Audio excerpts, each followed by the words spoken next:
2025-26 অর্থ বছরের জন্য 7,89,999 কোটি টাকার বাজেট পেশ করলেন অর্থ উপদেষ্টা ডক্টর সালেউদ্দিন আহমেদ। বিকেলে বিটিভিতে সরাসরি এই বাজেট উপস্থাপন করেন তিনি। প্রস্তাবিত বাজেটে রাজস্ব আদায়ের লক্ষ্যমাত্রা 5,63,000 কোটি টাকা, ঘাটতি 2,26,998 কোটি। বাজেট বক্তৃতায় অর্থ উপদেষ্টা জানান, ঘাটতি কমাতে সংকোচনমূলক রাজস্ব নীতি অনুসরণ করছে অন্তর্বর্তী সরকার। বিদেশি সহযোগীদের কাছ থেকে 3.6 বিলিয়ন মার্কিন ডলার বাজেট সহায়তা পাওয়ার সম্ভাবনার কথাও জানান তিনি। অর্থনীতির ভারসাম্য রক্ষায় বৈষম্যহীন সমাজ প্রতিষ্ঠায় বাজেটের সর্বোচ্চ অগ্রাধিকার দেওয়া হয়েছে কর্মসংস্থান, মানব সম্পদ ও সামগ্রিক সামাজিক উন্নয়নে। আরও জানাচ্ছেন শারফুল আলম।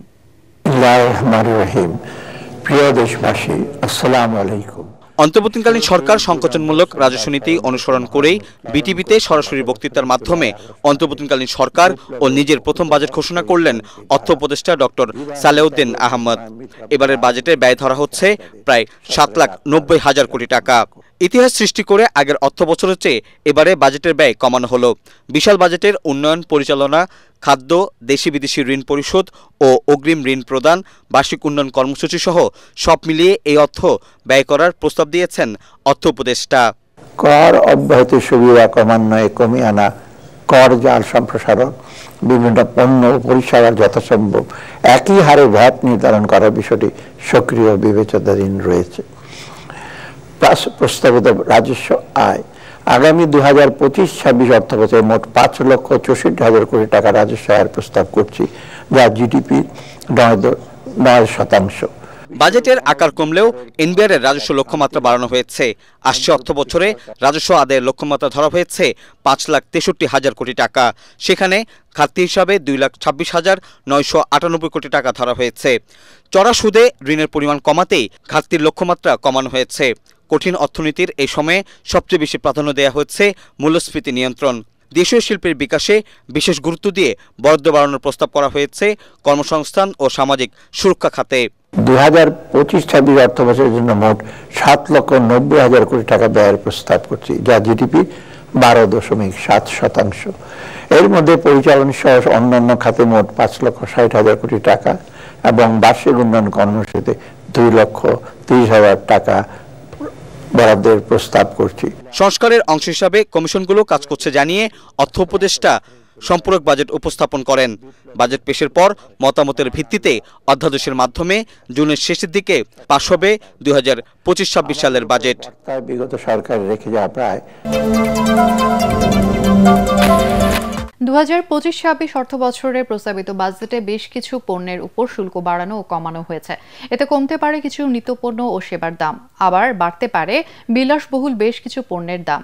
প্রস্তাবিত বাজেটে শুল্ক কমানোয় কমতে পারে যানবাহনের tyre tube, brake shoe, brake pad, bus, microbus, অপরিশোধিত জ্বালানি তেল ও চিনি, মার্বেল ও গ্রানাইট উৎপাদনের কাঁচামাল, চাল, ডাল, সয়াবিন তেল, কোরবানির চামড়া, প্রক্রিয়াজাতের বিভিন্ন রাসায়নিক উপকরণ ও কাগজ তৈরির কাঁচামালের দাম।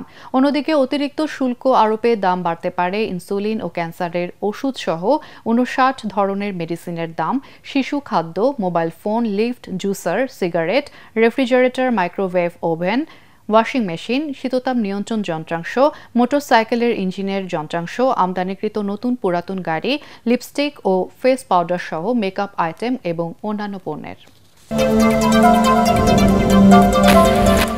বহুল আলোচিত সাবেক মেজর সিনহা হত্যা মামলায় বরখাস্ত ওসি প্রদীপ কুমার দাস ও পুলিশ পরিদর্শক লিয়াকত আলীর মৃত্যুদণ্ড বহাল রেখেছে হাইকোর্ট। বহাল রাখা হয়েছে 6 জনের যাবজ্জীবন কারাদণ্ডের সাজাও।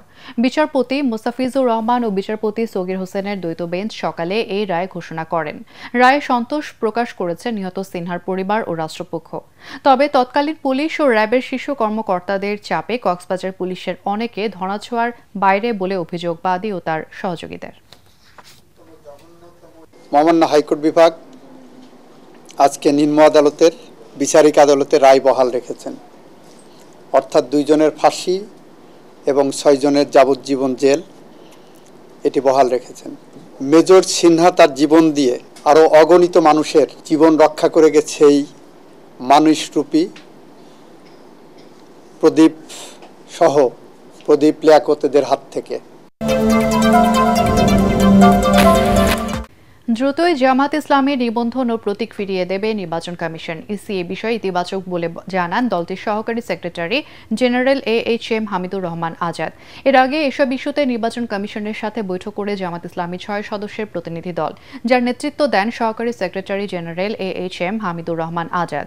বৈঠক শেষে তিনি বলেন, গতকাল আদালত ইসিকে নিবন্ধন পূর্বের অবস্থায় ফিরিয়ে দিতে আদেশ দিয়েছে। জনগণ দ্রুত জামাতকে আগের অবস্থায় দেখতে পাবে বলে তাদের প্রত্যাশা। পাশাপাশি আদালতের আদেশ অনুযায়ী অনায়াসেই তাদের নির্ধারিত প্রতীক দাঁড়িপাল্লা ফেরত পাবেন বলেও আশাবাদ জানান দলের সহকারী সেক্রেটারি জেনারেল হামিদুর রহমান আজাদ।